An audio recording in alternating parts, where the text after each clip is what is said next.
परमात्मा मिल जाते हैं, फिर वो परमात्मा हमें विशेष लाभ देता है।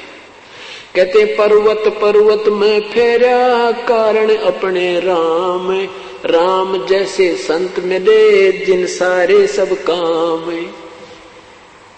पर्वत पर्वत हम फिरे प्रभु की तलाश में, क्योंकि परमात्मा अंधे को आंख दे, कोढ़ी को काया दे, निर्धन को माया दे और मोक्ष प्राप्त करावे।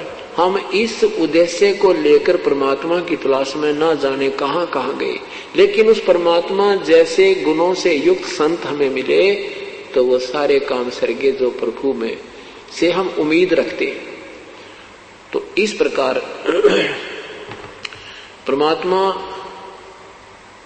साकार में हमें लाभ देता है, साकार ही है, उससे हमें विशेष लाभ होता है। जैसे वायु निराकार है और वायु को एक ट्यूब में डाल देते हैं, निराकार वायु 10 ग्राम वजन नहीं सहन कर सकती, अगर ऐसे रख दे तुरंत नीचे आता है। 100 ग्राम वजन को नहीं रोक सकती, और जब उसका एक विशेष व्यवस्था आकार में आ गई, वही शक्ति उसमें शक्ति बन गई। जैसे टायर में ट्यूब डाली, ट्यूब में हवा भर दी, टायर में फिट कर दी और ट्रक में डाल दी, वो 200 क्विंटल वजन ने और ठठाए जा रही है। तो वो वही जो वायु अब उसका आकार बना, आकार माने से उसकी मर्यादा बनी, और फिर वो कितने वजन को उस हवा ने उठा रखा है। ऐसे ही ये हमारी एक ट्यूब है, इसमें हम राम नाम की वो हवा भरेंगे, उस शक्ति की हवा भरेंगे, तो इसमें वह शक्ति आ जाएगी और हमें हमारे सारे काम को वो ऐसे सारेगी जो हम 10 ग्राम भी नहीं, हम कुछ भी काम नहीं कर सकते थे। फिर वो परमेश्वर की जो शक्ति है, भक्ति की शक्ति हमारे इसमें प्रवेश करेगी इस साकार शरीर में, तो फिर वो बहुत लाभ देगी। ऐसे ही परमात्मा की सतिथि समझने में हमें राहत मिलेगी। परमात्मा साकार है, हमें दिखाई क्यों नहीं देता? जैसे सूरज के आगे बदरा ऐसे करुण छया रे, प्रेम की पवन करे चित मंजन जल के तेज नयारे।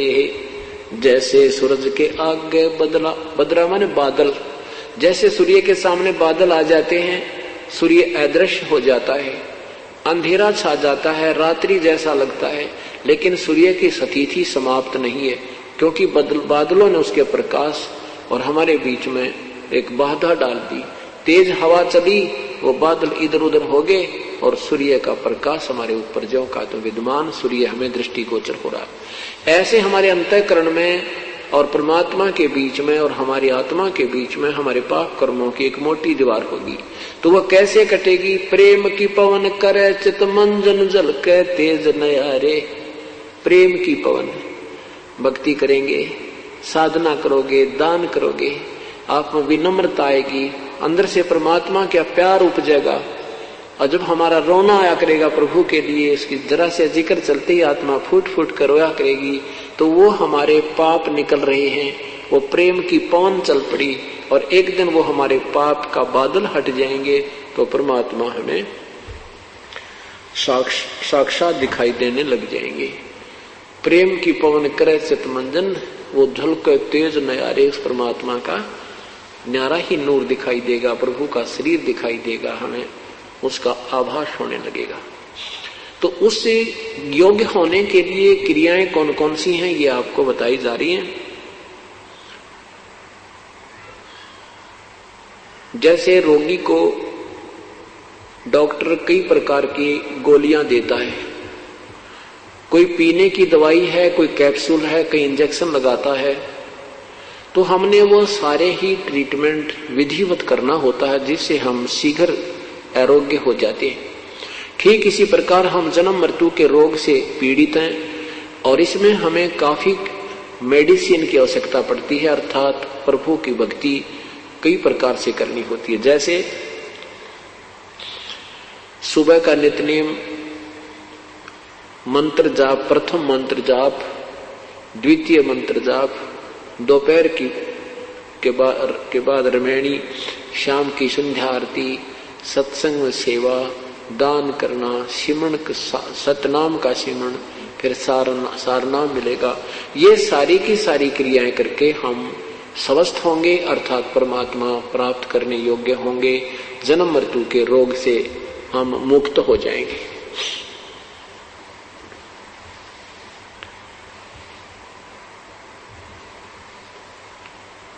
अब जो साधनाएं हम सुना करते थे, ऋषियों संतों को देखा करते थे, कैसे कैसे वो साधना करते थे, कोई कुछ करता है, कोई कैसे साधना बताते थे, कोई ऊपर ने पैर करके, कोई धूने ला के, कोई किसी प्रकार से कर रहा है, कोई किसी प्रकार से कर रहा था, तो वो साधनाएं ठीक नहीं थी।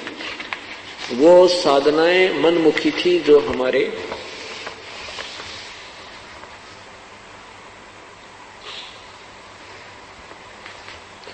और ये सब काल ने हमारे ऊपर जाल फैला रखा है, इसको सतमार्ग पर नहीं लगने देता प्राणी को।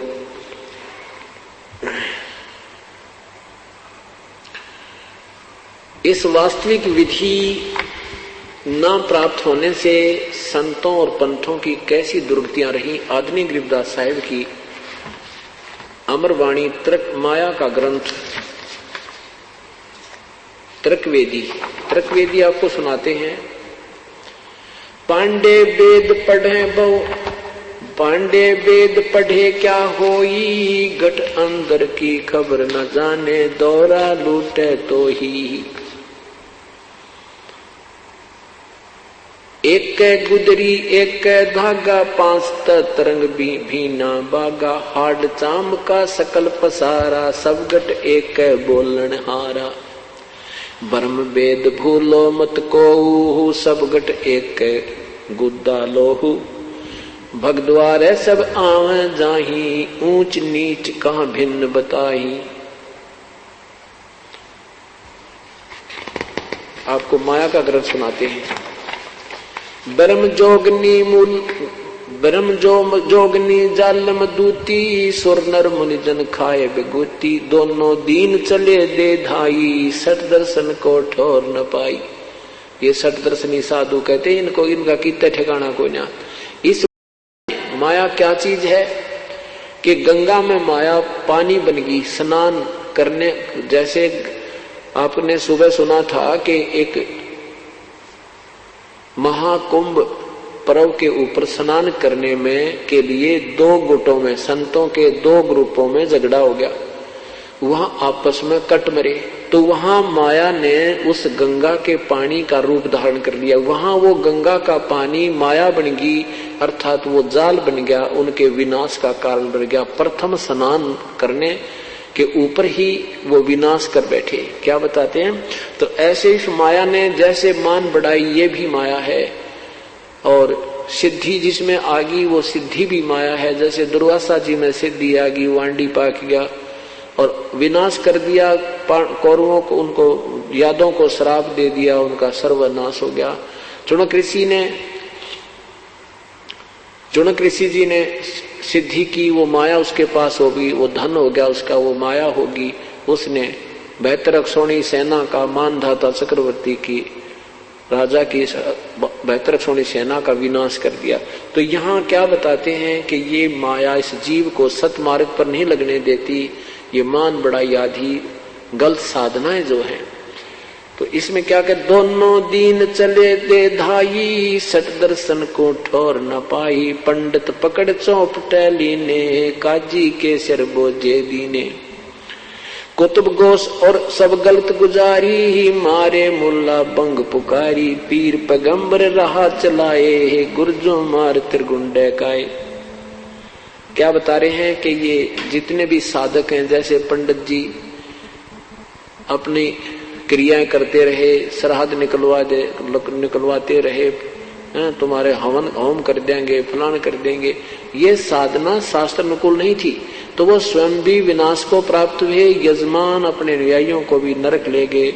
ऐसे ही काजी और मुल्ला जो हैं, ये भी शास्त्र विरुद्ध साधना कर और करवा रहे हैं। इन सब को परमात्मा सबके विषय में बता रहे हैं।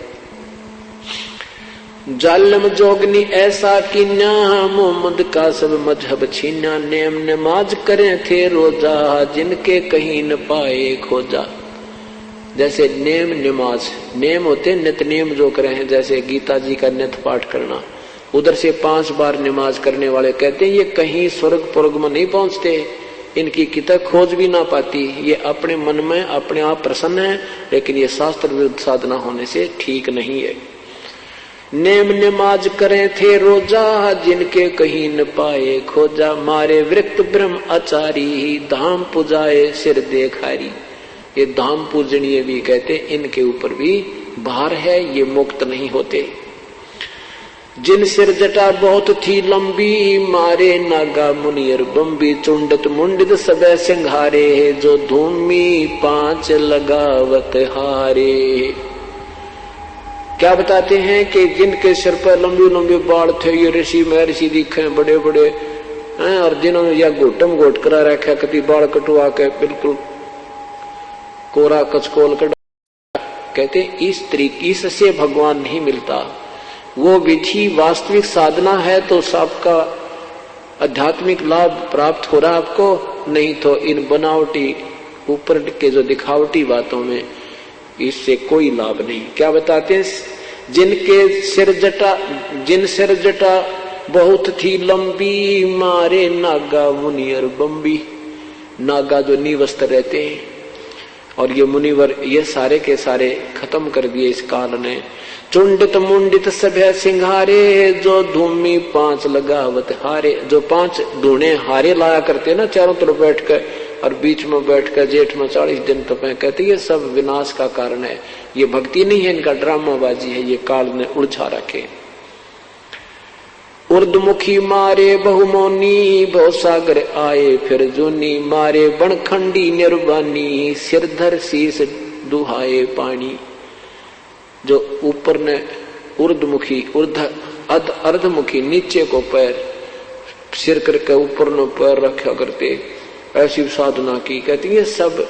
और जो मौन रखते हैं ये भी बनखंड में चले जाते हैं, निर्वाण धारण करके, वैराग धारण करके, कहते वो भी मुक्त नहीं हुए।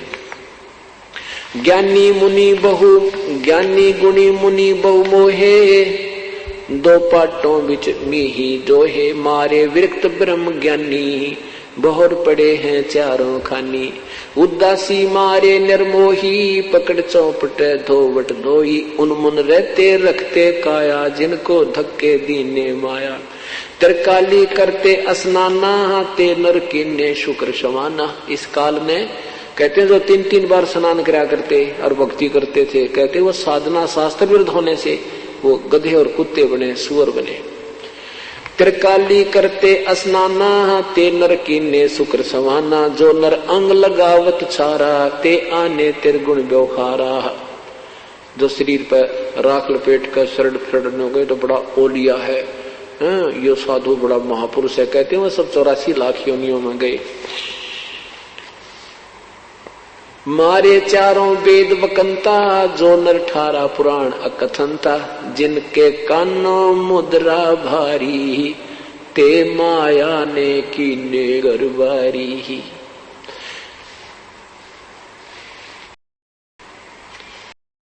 अब क्या बताते हैं परमात्मा, इंद्रिय जीत रति कर डारे, जिनके मोंढे कीने कारे, चुंडित मुंडित गुफा धारी, जिनको जोग निम लागी प्यारी।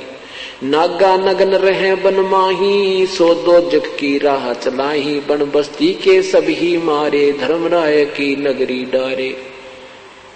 गए रसातल रा न पाए, जम की जाली जीव बंधाए, पंथी पंथ न पावे कोहू, दुर्लभ देश दूर घर बेऊ।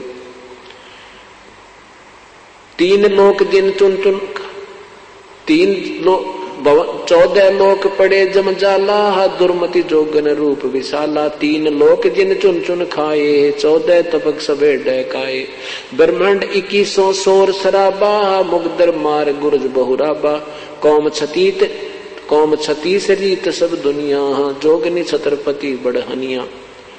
अनाथ जीव की कौन चुलावे, योद्धा भूप लिए बड़दावे। होते दुर्योधन से राजा, जिस घर घुरते अनगिन बाजा। होते वीर 71 भाई, 11 सोनी की ठकुराई। 64 योगनी 52 बीरा, जिनके खप्पर भरे नथीरा। पांडों डोबे पकड़ हिमालय, 18 सोनी खाई काले। चकवे चक छत्रपति बहु साजा, जिनके उदय अस्त बिच राजा। ब्रह्म योगनी सब डकाए, जिनके गाम ठाम नहीं पाए। हिरणाकुश थे राम सरीखा, जिन अपना नाम चलाया टीका। वैसे जमजोरा ने लूटे, उदर विनाश किए घर घट फूटे है। मथुरापुरी राज थे कंसा, जिनके कहीं न पाए वंशा। कितना प्यारी व्याख्या कर रहे हैं कि ये हिरण्यकशिपु जैसे भी अपने आप में भगवान बने बैठे थे, इनका बक्कल उतरा, पेट फाड़ कर फेंक दिया भगवान ने। इसमें रिद्धि सिद्धि आ गई, वो माया में उस सिद्धियों के कारण अपने आप में फूल गया, या माया इसको दुखदाई बन गई। कहते मथुरापुरी राज थे कंसा, जिनके कहीं न पाए वंशा। कंस आंडी पाक क्या था, और वो कहते हैं उसका नामो निशान मिट गया। संसरा बहा गहा जो डोबे, फरस्या मार रख तन झोबे। जरा संग बहु जोर जमाए, पकड़ टांग तन चीर बगाए। सिंह ने कहते हैं गणी बकवाद गड़ी, टांग पकड़ कर पाड़ दिया गया। बाली काल को दिया झपेटा, चाणों रासे मारे फेटा। रावण छत्रपति थे राजा, सुर नर मुनि जन जिस घर साजा। योद्धा जुल्मी बहुवत आकी, कोट 33 बंद थे जाकी। 33 करोड़ देवता जिसने रावण ने बांध रखे थे। कहते हैं कुंभकर्ण से होते बीरा, 1.25 लाख नाती संग थीरा। 1 लाख पूत 1.25 लाख, 1 लाख पूत दूत संग भारी। 7 समुद्र लंका धारी। उठपुट किए लंक जद लूटी, 10 खप्पर रावण के फूटी। कहते हैं कितना अपने आप में महापुरुष मान रहा था, अपने जैसा योद्धा नहीं मानना था। नहीं कहता मेरे 1 लाख बेटे, 1.25 लाख मेरे रिश्तेदार, इतनी सेना मेरे पास है, मेरा कौन क्या बिगाड़ देगा। 33 करोड़ देवताओं को बांध रखा था, और उस माया में वो फूल गया। तो कहते हैं उसकी के बनी उसकी गिला। कुंभकर्ण से अटपट किए लंक जद लूटी, 10 खप्पर रावण के फूटे। अटपट किया, कैसा कारण बनाया कि सीता का अपहरण करने का मन में आया। उधर से वह शूर्पण खा गई जंगल में, उसने लक्ष्मण ने उसकी नाक काट दी। देख काल ने क्या क्यों कर चैन से नहीं जीने देता किसी को। पहले वनवास करवाया भगवान श्री राम को, और फिर जंगल में भी चैन से नहीं हुआ। वो दूतनी भेज दी शूर्पण खा, वो लक्ष्मण से शादी करने को कहने लगी। लक्ष्मण वो नहीं मानी तो उसकी नाक काट दी। अब अपनी बहन की नाक का बदला लेने के लिए रावण में के अंदर हवा भर दी काल ने, वो सीता उठा लिया। और फिर कहते हैं यह अटपट कर और लंक सब लूटी। ये अटपट करके काल ने वो सत्यानाश करवा दिया उसका। अटपट की ये लंक जद लूटी, 10 खप्पर रावण के फूटी। वो 10 मस्तक थे रावण के, 10 शीश भी काट दिए, अर्थात उसका विनाश को प्राप्त हुआ। फिर क्या बताते हैं, कृष्ण गुरु दुर्वासा लूटे, मनसा भवर कुचों पर छूटे। श्रृंगी ऋषि को सार चबाए, नारद पूत 72 जाए। काम देव दग दे बहुगाता, पारा ऋषि पुत्री संगराता। कैसा बकरा सभी का, कैसे कृष्ण गुरु दुर्वासा लूटे, मनसा भवर कुचों पर छूटे। क्या बताते हैं कि दुर्वासा ऋषि बहुत अच्छे साधक रहे हैं, और यहाँ मृत लोक से वो बिल्कुल अपने आप को ब्रह्मचारी सिद्ध करके चले गए। ये क्या है कि ये ऊपर तो एक कांचली है अपने, या एक जैसे सर्प के ऊपर कंचली होती है, तो या तो एक कांचली है ये शरीर, इसके अंदर ज्यों का तो शरीर एक और रहता है जब तक नेक्स्ट जीवन नहीं मिलता, नेक्स्ट कोई दूसरा कोई प्राणी का जीव नहीं शरीर नहीं मिलता, तब तक ये शरीर हमारा ज्यों का तो रहता है। और उस शरीर में ही ये हम भक्ति साधना जो करते हैं उस शरीर को परिपक्व कर देती है। अब जिसमें जितनी कमाई होती है उसी के आधार पर फिर ये ऊपर जाते हैं स्वर्ग में। तो ये दुर्वासा जी वहां स्वर्ग में पहुंच गए। स्वर्ग आपको बताया वो क्या है, वो सबसे ज्यादा बकवाद है स्वर्ग में। वहां से नाचने गाने सारे मीठी मीठी आवाज के सब बकवादे हैं। कहते हैं एक समय एक सभा में ये बैठे थे देवता लोग, और वहां लड़कियां नाच रही थी। यहां तो ये महर्षि कल आते, वहां जाके ये फिर जो कहते हो उसी सती थी माँ जी, क्यों ये जीव ही है और जीव में विकार जो कहते हैं जब तक हमें सत साधना तत्व ज्ञान नहीं प्राप्त होता। तो ये दुर्वासा वहां बैठा था और एक लड़कियां नाच रही थी। तो इसने क्या किया, सिद्धि होती है इन ऋषियों में, इसने एक भंवरे का रूप बना के और उस लड़की की दूधी को काट लिया जो अर्धनग्न थी, और उस लड़की ने हाथ मार दिया। अब कोई हमारे मच्छर लड़े, कोई भेड़ लड़े या कोई ततैया लड़े, भौरा लड़े तो हम हाथ ही मारेंगे। तो उस लड़की ने हाथ मार दिया और वो दुर्वासा जो भौरा बना हुआ था वो जमीन पर पड़ा, पटाखा उठा और फिर खड़ा हो गया और हंसने लगे। जो संत ऋषि बैठे थे वो हंसने लगे कि पड़ा नीचे। तो फिर दुर्वासा बन गया और दुर्वासा बनकर उसको श्राप दे दिया कि तू गधी बनेगी। बताइए भगवान, यहाँ कहते हैं नठ वाले का राज है। अब वो बेचारी, उसका क्या दोष था, स्वयं बकवाद करी। अब किसी कोई चीज छुएगी, लड़ेगी, डंक मारेगी, हाथ तो अपने स्वाभाविक लगता है। तो वो बिरड़ते भी गुंडा ये दुर्वासा, उसने उसको सिद्धि जिसमें आ जाती है, वो सर्प जैसे होते हैं, ततैये जैसे होते हैं ये संत ऋषि, जरा खिला दे उसने श्राप दे देते हैं। इतनी कहते ये माया इस कारण इनको न्योड़ जा दिया। ये लगे थे भगवान प्राप्ति के लिए और बन गई ये एटम बम। तो उस लड़की ने अपना जो दर्द हुआ शरीर को हाथ छुट मारा तो उसी को श्राप दे दिया, तू गधी बनेगी। तो परमात्मा कहते हैं कर ले इनका के करार, फिर आप क्या बनेगा। ये ऐसे कुक्रम करके ये भी 84 लाख योनियों में दुर्वासा जाएगा जब इसकी बैटरी डिस्चार्ज हो जाएगी जो उसने साधना कर रखी है। तो क्या बताते हैं, दुर्वासा कृष्ण गुरु दुर्वासा लूटे, मनसा भंवर कुचों पर छूटे। इसकी इनकी जो गंदी वृत्ति थी उस लड़की की दूधी के ऊपर बकवाद के लिए गई तो उसने हाथ मारा और नीचे गिर गया। तो कहते हैं कृष्ण जी के भगवान विष्णु यानी कृष्ण के गुरु भी दुर्वासा के साथ भी ये व्यवहार हुआ, उसकी भी इतनी गंदी नीयत है। तो यह माया कहते हैं यो काल किसने बख्शेगा। क्या बताते हैं, श्रृंगी ऋषि को सार चबाए, नारद पूत बहतर जाए, कामदेव दगदे बहु गाता, पारा ऋषि पुत्री संगराता। इन महापुरुषों की हिस्ट्री खोला गरीबदास भगवान, गरीबदास साहिब जी कि ये तुम क्या मानते थे, ये थे क्या अंदर से। क्या बताते हैं कि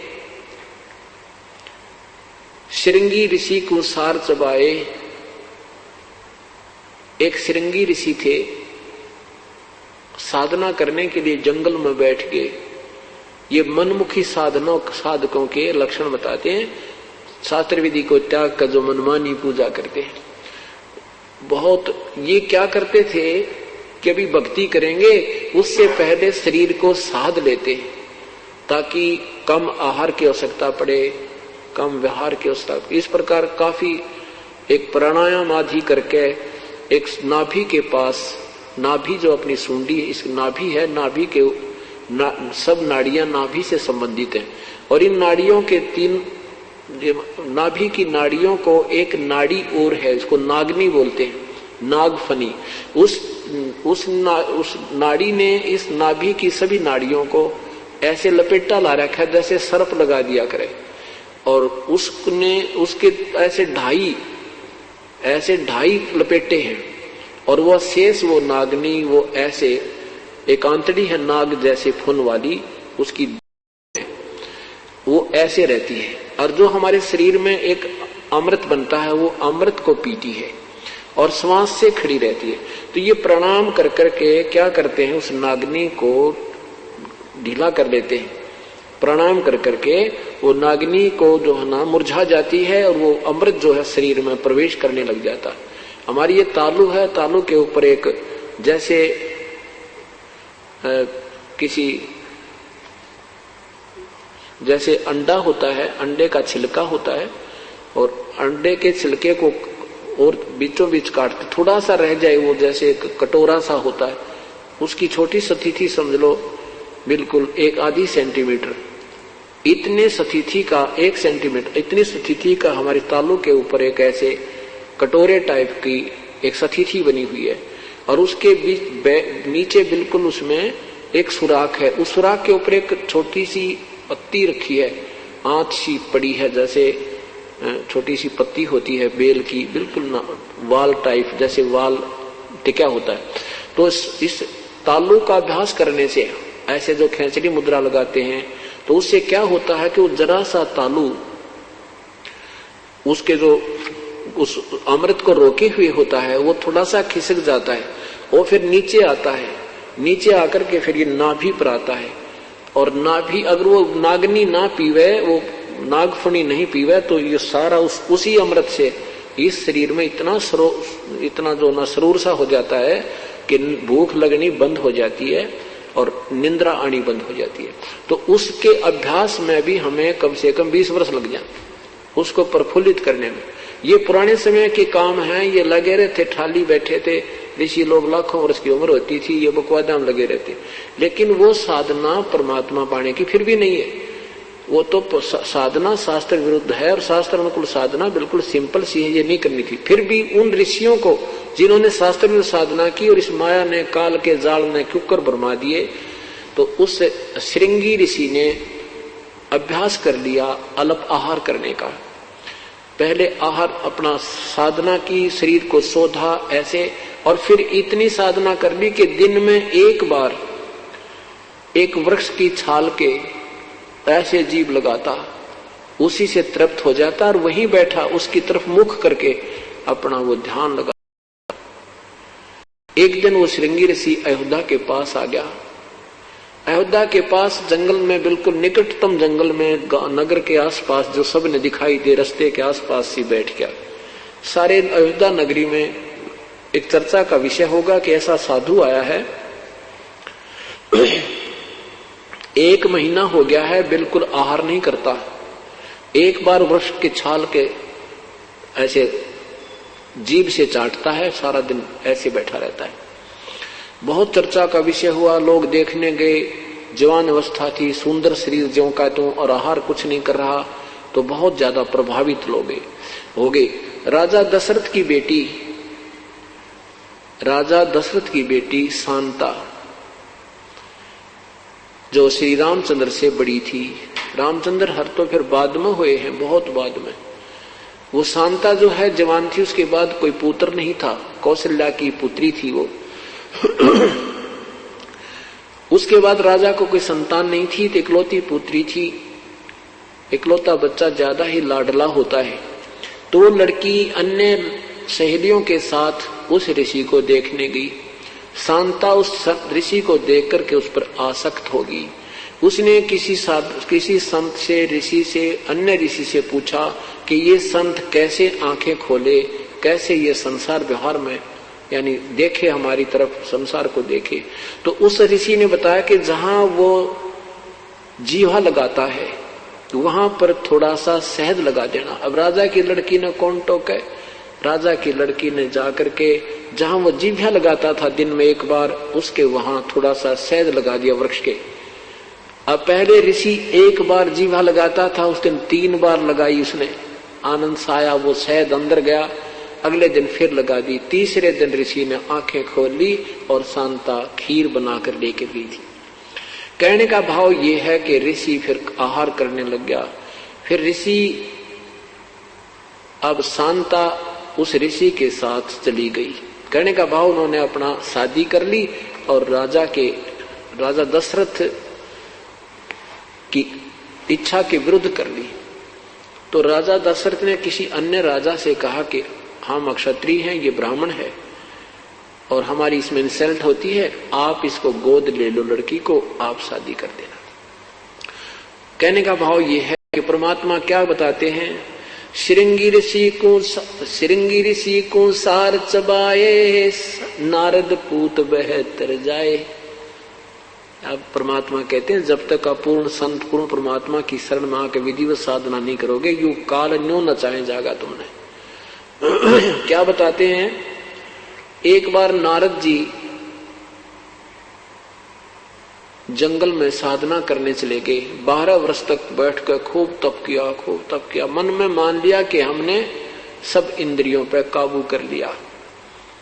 अब जंगल में आदमी अकेला रहे, वृक्ष दिखे, पत्ते घास फूस खावे, आप पे यू मन बकवाद करने तो चुप हो जाता है, यू दड़ मार जा, ये बिल्कुल दुबक जाता है और फिर ज्यों का त्यों तैयार हो जाता है। ये अनजान ऋषियों को ज्ञान नहीं था। 12 वर्ष के बाद नारद जी आए। ब्रह्मा, विष्णु और महेश जी ये तीनों भाई हैं। बड़े ब्रह्मा जी, बीच के विष्णु और छोटे भगवान शिव। तो नारद जी जो ब्रह्मा जी के पुत्र हैं, महर्षि नारद जो है विष्णु जी के पास गए। विष्णु जी ने पूछा, भाई ऋषि जी बहुत दिनों में दर्शन दिए, कहाँ चले गए थे? नारद जी ने कहा कि प्रभु मैं 12 वर्ष तक जंगल में साधना करके आया हूँ और मैंने अपनी इंद्रियों पर काबू पा लिया है। अब मैं माया के और इंद्रियों पर काबू कर लेंगे तो ये संसार में उत्पत्ति कैसे होगी, 1 लाख जीव तू कैसे खाएगा? तो इसका नियम है, देख, इसका नियम है कि bud the evil, cut the evil in the bud, यानी बुराई को यानी स्टार्ट में ही काट दे। तो इसने विष्णु जी के मन में प्रेरणा कर दी कि यू बढ़ांडी पा किया नारद जी, ये कहता मन इंद्रियां सारी काबू कर ली, चल इसको ठीक करते हैं। तो उधर से क्या हुआ कि नारद जी मिलकर चल पड़े, वहां से जा रहे हैं, उधर से विष्णु जी पीछे से आ रहे हैं।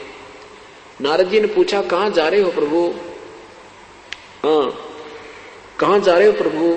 कि भाई मैं इधर जाना है, इस लोक में घूम के आऊंगा, आप चलोगे मेरे साथ? नारद जी कहने लगे, मैं तो ठाली हूं, आपके साथ ही चल पड़ता हूं, आपकी आज्ञा हो तो। विष्णु जी कहने लगे, आ जाओ मेरे साथ आ जाओ। तो चलते चलते एक दरिया के साथ जा रहे हैं, दरिया के साथ साथ चल रहे हैं। तो नारद जी से कहा विष्णु जी ने कि ऋषि जी आप खड़े रहो, मैं पानी पी कर आता हूं।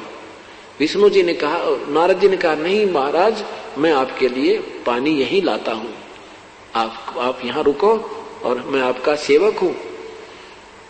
तो भगवान विष्णु ने कहा कि नारद जी पहले स्नान करना दरिया में, फिर पानी लाना। अच्छा जी।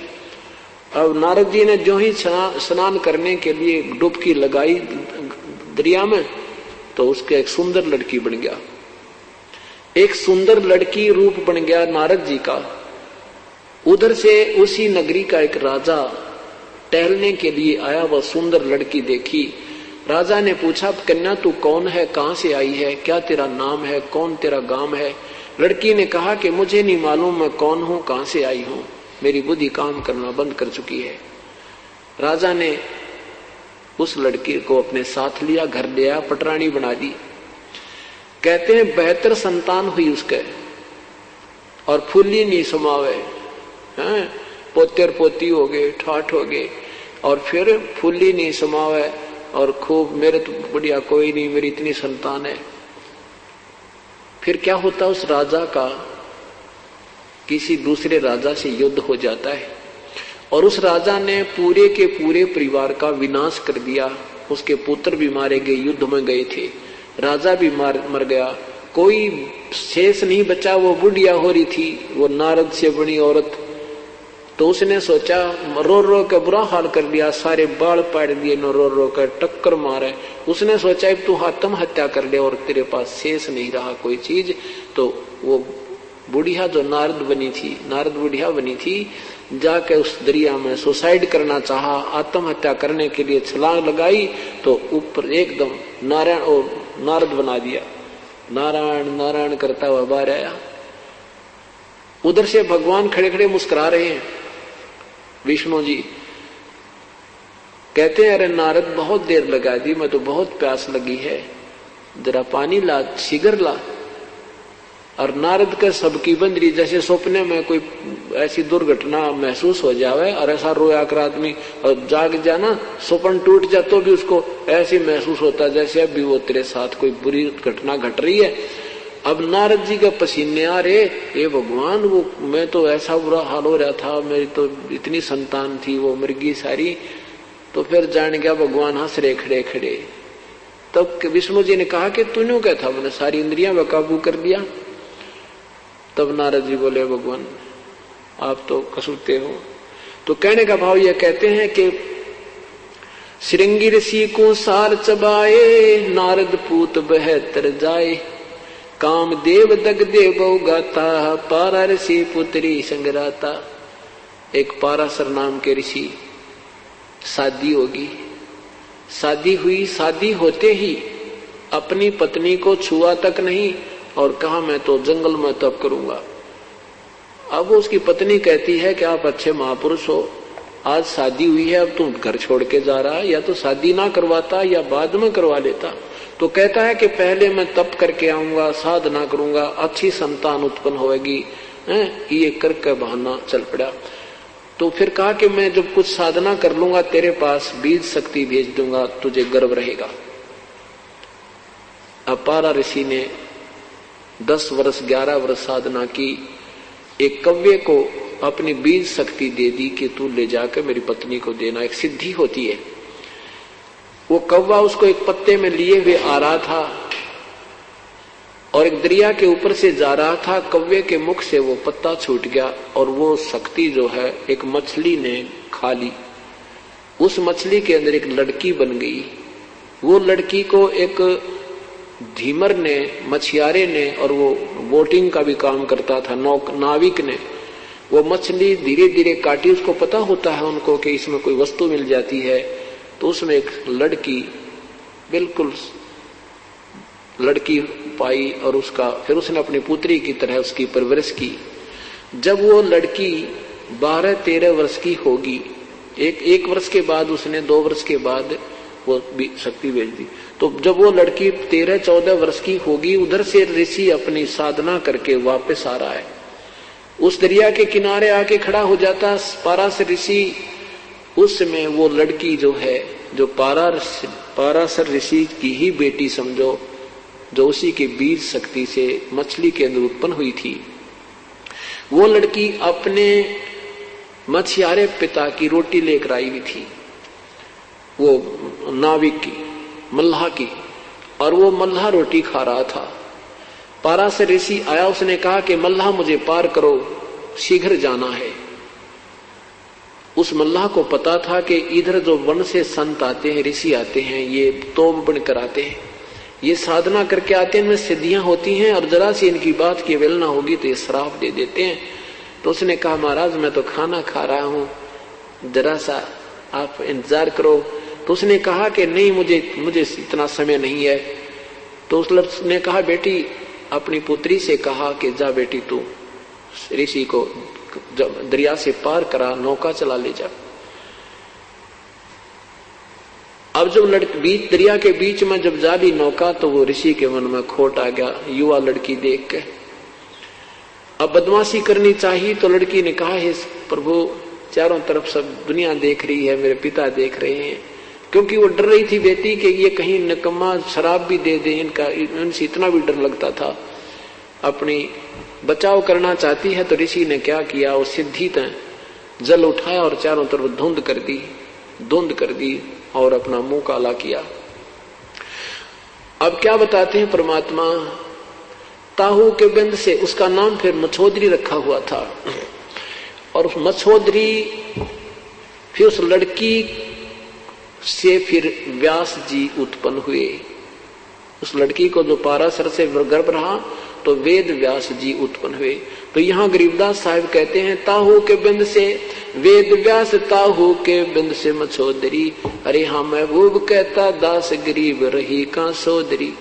कहाँ तुम्हारे अंदर ये नेकता रही, उसी अपने ही बिंद से बेटी बनी मछली में, और फिर उसी से वेद व्यास उत्पन्न हुआ। तो यहाँ क्या बताना चाहते हैं, पाराशर पुत्री संगराता, पाराशर अपनी ही पुत्री के साथ दुष्कर्म किया। ऐसे कहते हैं ये अंतर्यामी बताओ इन, ये बड़े मैं ऋषि थे। ऐसे इनकी 92 माटियां इस काल में कर रखी हैं। जब तक संत सही नहीं मिलता, साधना सही नहीं होती। कामदेव दगदे बहु गाता, पारा ऋषि पुत्री संगराता। उदालक मुनि ऐसा कीना, जिन जोगनी संग संगम कीना। रामचंद्र होते अवतारी, जिनकी दूतर ले गया नारी। दुर्मति दूती बहुत बढ़ाई, सुर असुरन की राड मंडाई। जिन इंद्रपति जिन इंद्रपुरी के अस्तल लूटे, गुर्जो मार सातल कूटे, गुरु मछंद्र लूटे लोई, रस कुस पिया डारी छोई। कच्छ देश में गोरख हेरे, हम संग सिद्धा लीजय फेरे, गोरख कहे सुनोरी दूती, हम योगी निर्गुण अवधूती। हम योगी जुगता ब्रह्म ज्ञानी, पूर्ण ब्रह्म अलख बिनानी, गुरुवा की तो छार उड़ाई, तुम चेला कित रहो सहाई, किस रहो सहाई।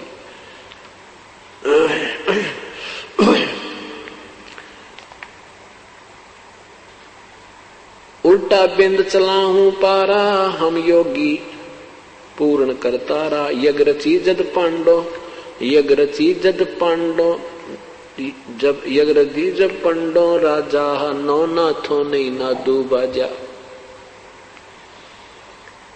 सिद्ध 84 सिद्ध रिधि सब मोहे, पूर्ण ब्रह्म ध्यान जोहे। कोट 33 यज्ञ के माही, सुर नर मुनि जन गिनती नाई। 56 कोट जहां थे या 56 कोट जहां थे जादो, जिनसे नहीं बाजा ना दो। अरबों वक्ता वेद उचारी, ना यज्ञ भाई यज्ञ संपूर्ण सारी। सठ दर्शन की गिनती नाही, अनाथ जीव जी में वो माही। क्या बताते हैं कि जिसमें अब शास्त्र विरुद्ध साधकों और शास्त्रानुकूल साधनों की साधक की तुलना करते हैं, निष्कर्ष दिया है। गीता जी में आपने सुना होगा,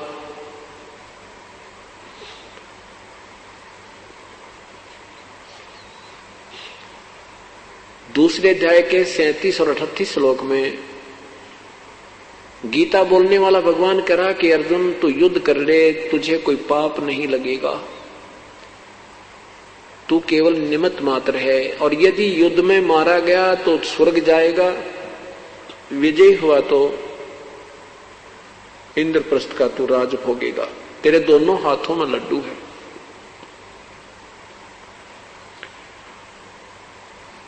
अब फिर क्या होता है कि युद्ध में पांडव विजयी होते हैं, कौरव पराजित हो जाते हैं, विनाश हो जाता है।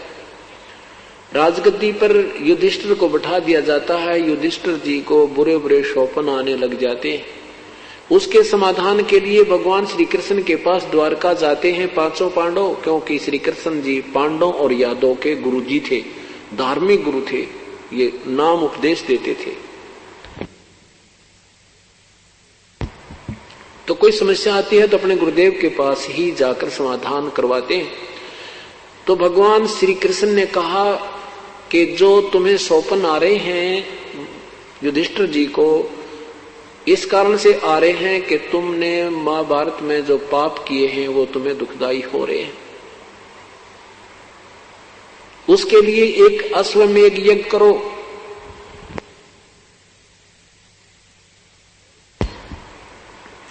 और उसमें सारे पृथ्वी के महापुरुषों को, संतों को, भक्तों को आमंत्रित कीजिए। ज्यादा से ज्यादा जितने जीव आपके यज्ञ में आहार करेंगे उतना ही पुण्य अधिक होगा। और उसमें एक शर्त रखी कि तुम्हारी यज्ञ संपूर्ण होने का एक लक्षण होगा कि एक पंचजन, एक पांच मुख का एक शंख रखा जाएगा एक सुसज्जित स्टेज पर। और जब सभी भोजन खा लेंगे उस यज्ञ में, वो शंख अपने आप आवाज करेगा। अगर उस शंख ने आवाज कर दी तो तुम्हारा यज्ञ संपूर्ण हुआ, और शंख नहीं आवाज करेगा तो यज्ञ संपूर्ण नहीं होगा, तुम्हें कोई लाभ नहीं होगा। उसके लिए दूर दूर से साधु संत बुलाओ और किसी महापुरुष के भोजन खाने से वो शंख आवाज करेगा। अब यहाँ अर्जुन देखता है कि भगवान गीता का ज्ञान देते समय तो कह रहा था तुम्हें कोई पाप नहीं लगेगा, अब कह रहे हैं कि तुम्हें वो युद्ध में किए हुए पाप ही दुखदाई हो रहे हैं। इस यज्ञ में करोड़ों रुपए लगना था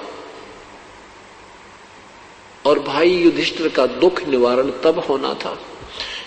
अब अर्जुन के मन में आता है कि भगवान तब तो कह रहे थे कि तुम्हें पाप नहीं लगेगा, आज कह रहे हैं पाप लगेगा। अब मैं इसे प्रश्न करूंगा तो भाई ये सोचेगा कि ये लाखों करोड़ों रुपया लगता दिखाई देता है। अर्जुन बौखला गया है और वाद विवाद कर रहा है, कहीं ये मेरे इस इलाज में प्रसन्न ना हो। और अर्जुन को पता था कि युधिष्ठिर ऐसी नेक आत्मा है, अगर इसको जरा भी आभास हो गया कि मैं ये प्रश्न करूंगा और ये महसूस कर जाएगा कि पैसे लगते दिखें, इसलिए ये भगवान से वाद विवाद कर रहा है, तो वो चुप हो गया कि मैं अब नहीं बोलता। अब अगर मैं पूछूंगा कि आप क्या कह रहे थे कि आप तुम्हें पाप नहीं लगेंगे, आप कह रहे हो वो पाप तुम्हें लगे, जबकि मैं युद्ध से मना कर रहा था। अर्जुन नहीं बोला, सब्र किया, संतोष किया, अपने मन को मार लिया, चुप हो गया और कहा प्रभु जैसे तुम कहोगे ऐसा ही होगा। कहते हैं जब यज्ञ का एक स्थान नियुक्त किया, दिन निहित किया भगवान श्री कृष्ण जी ने, भगवान श्री कृष्ण भी उपस्थित हुए, 33 करोड़ देवता, 88,000 ऋषि, 56 करोड़ यादव भी वहां पर विद्यमान थे उस यज्ञ में, और 9 नाथ 84 सिद्ध, ये वशिष्ठ मुनि जैसे महापुरुष ये सारे उसमें विद्यमान थे, 9 नाथ भी विद्यमान थे, गोरखनाथ जैसे 84 सिद्ध भी विद्यमान थे, ब्रह्मा विष्णु महेश श्री कृष्ण आदि भी वहीं पर विराजमान थे, और सबने भोजन खा लिया पर शंख नहीं बजा। फिर किससे वो शंख बजा? उस पूर्ण ब्रह्म के सतनाम सार नाम उपासक, सतनाम उपासक, सत साधना उपासक सुपथ सुदर्शन से द्वापर युग में करुणामय नाम से पूर्ण परमात्मा आए हुए थे। उसमें अपनी सतभक्ति का मार्गदर्शन कर रहे थे। उसमें एक हंस ने उनको समझा था, जो एक वाल्मीकि घर में जन्म था, नाम सुदर्शन था उनका। सुपथ वैसे कहते हैं जैसे हरिजन कहा करते हैं। तो सुदर्शन जी को बुलाकर लाए थे और उनसे फिर वो शंख बजा था। उसके विषय में जानकारी दी है। क्या बताते हैं?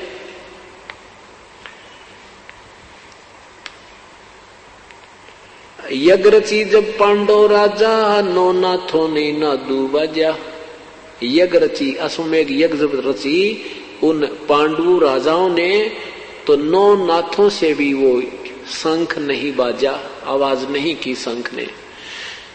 यज्ञ रची जद पांडव राजा, नो नाथों ने नादू बाजा। 84 सिद्ध रिद्धि सब मोहे, पूर्ण ब्रह्म ध्यान नहीं जोए।